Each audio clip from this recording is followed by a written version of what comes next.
Today, I'm going to be answering and covering a completely different topic, but it'll be very important for you to know because you will get asked this several times as a nurse who owns an infusion business.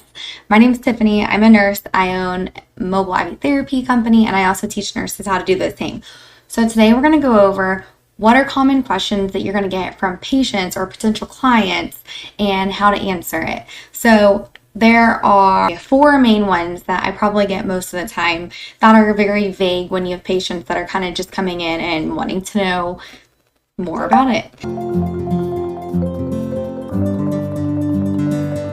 The first one is, why would you do an IV infusion versus just taking an oral supplement?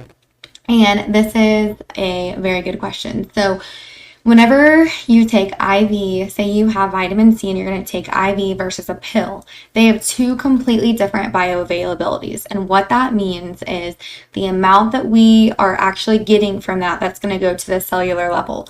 The cellular level is where, when we take supplements or anything, we need it to go because that's where it works. And so whenever people ask IV versus oral, when you take an oral supplement of vitamin C, generally it's between 10 to 40% of that is actually going to make it to the cellular level. And the reason why there is such a big 10 to 40% is because everybody's gut is different. Some people's gut is more or less healthy, and so depending on that, that's a big factor because a lot of times does get left or lost in our gut. And so if you have a healthy functioning, then you're going to get maybe about 40%. If not so much, then you might only get like 10%. With IV, since it's completely bypassing your gut, you actually absorb 100% of it. And so that is the big thing when people are like, oh, okay, well then why would I need to do that? And especially if you live somewhere that infusions aren't overly popular, you might get this question more than not. And that's how here in Oklahoma, infusions are becoming more popular for if they're sick. So people know like, oh, it might save me a trip to urgent care if I just am dehydrated, but for on the wellness purposes. So these are going to be more the prevention ones. A lot of people don't understand the difference there. The next question I get is, I'm taking an oral supplement of, say, vitamin C.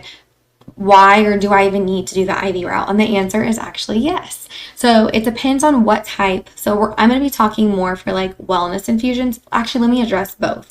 So let's go to sick infusions first. I group infusions into 2 different categories just because they kind of fall under. You either have your sick one-time infusions. These are going to be for people who are sick with an upper respiratory infection, migraine, hangover, dehydration. These are all things that you're just going to get an infusion for one time, and then after that, they're going to go on their way.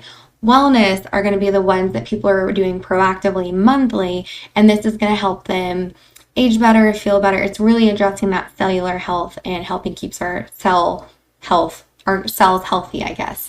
And there's a lot more on that. I'm just trying to keep it basic. So if you're sick, if say you're doing an infusion it will be, for example, our super immunity. It has vitamin C, it has zinc, it has all the things in it that help boost your immune system naturally. So when we give an infusion, we actually recommend higher doses of those similar supplements. So we'll also recommend IV vitamin C, zinc, and NAC. It helps your body stimulate glutathione, or helps it make glutathione. But we recommend all of these, and you actually do them in higher doses because when you're sick, your body it has more of a demand. It actually needs more because when you're sick, for example, with vitamin C, your body will use more of that because it is under that stress and trying to fight off whatever virus you have. So you actually want to take both of them together. So sick, normally they have higher doses of oral, and IV is going to help the most. With wellness, it's actually going to be, you do both as well, but there's more standardized dosing. So we actually will tell them like, hey, you actually should be doing both, because when you do IV, that is a very fast, effective way to increase your levels or replace them.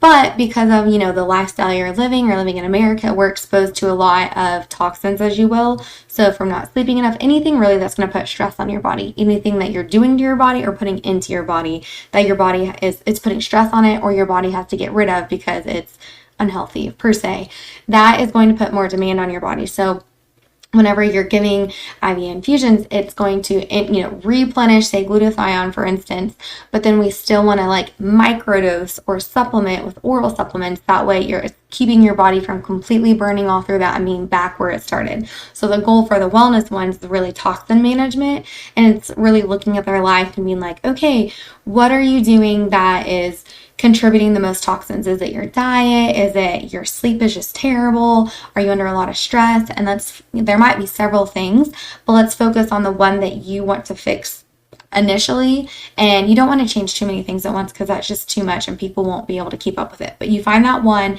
and it's slowly decreasing these toxins. That way, these toxins actually damage our cells, and what the infusions are doing are helping to remove these toxins, or essentially they're called free radicals that build up in our body that contribute to oxidative stress. Short term, this can cause patients to have like acute symptoms, and this is where almost every American's like, I'm tired every day, or I'm getting sick all the time, or I have brain fog. That is actually signs that your cells are unhealthy and need detoxed. But a lot of us just contribute that to everyday life because that's what we've been told to do.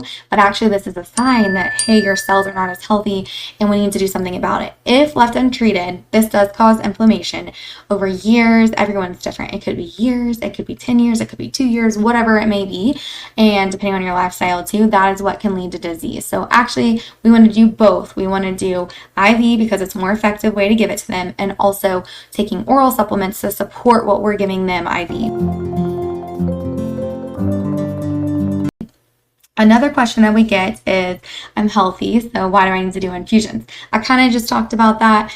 It kind of just goes back to like what we think is healthy is not necessarily healthy. It's the American lifestyle has taught us if I am not having symptoms or I'm not diseased, I guess, at that point, then I'm healthy. But actually, like we talked about, if you are tired every day, if you're constantly getting sick, if you have brain fog, if you already have a comorbidity, all of these things are signs that your cells are unhealthy and you need to fix it before we get to that disease state.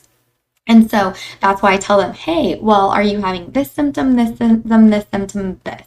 And they'll be like, well, yeah, actually I have, 2 of those 4, whatever it may be. And I'm like, well, that is a sign that yes, you are overall healthy, but there are some things that we can improve on. And this is more the prevention and wellness, because actually doing these infusions, and especially the, proper dosing and regimen, it will help, along with lifestyle modifications, help them be less tired, be able to think more clearly, be more focused throughout the day, help their immune system. It really helps all these things because we're not supposed to be aging and feeling like crap and tired all the day.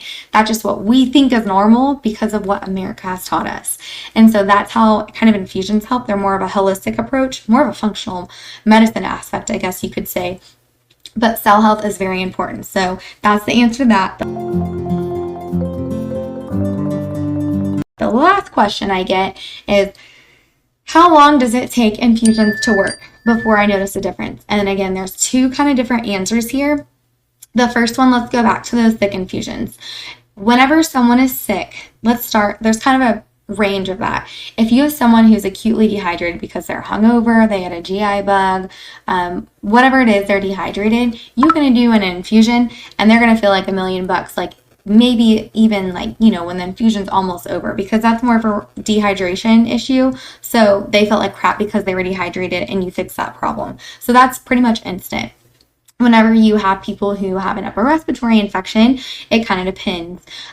Normally we tell our patients like, hey, the onset of symptoms, whether it's cough, congestion, any sort of viral symptoms, call us as soon as you get those, because the infusion is going to be more effective the sooner we start it in that viral illness versus the farther. And that is because, granted, everyone's immune system is different, but it still kind of plays the same.